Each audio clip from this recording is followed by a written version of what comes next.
Hey, everybody, it's Craig back in the sports cabin on this Friday, and excuse me, I had a little scratch in my back there.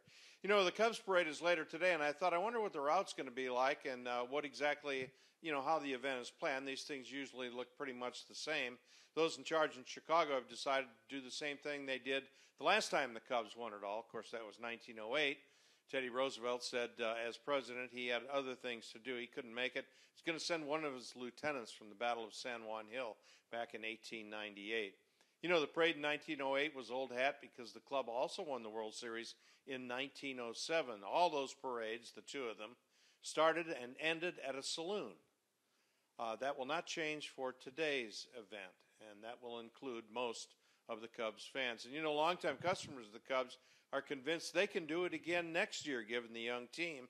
Well, the customers said the same thing going into the season of 1909.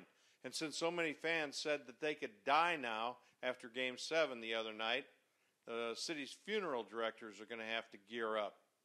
It's the first big deal November in Chicago since 2005 when the White Sox had their parade celebrating the sweep of, well, you remember that.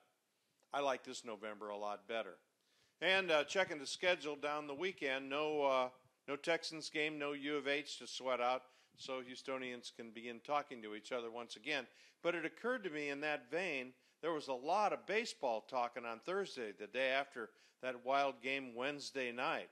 In fact, the TV ratings were so high, they beat the NBA Game 7 finals.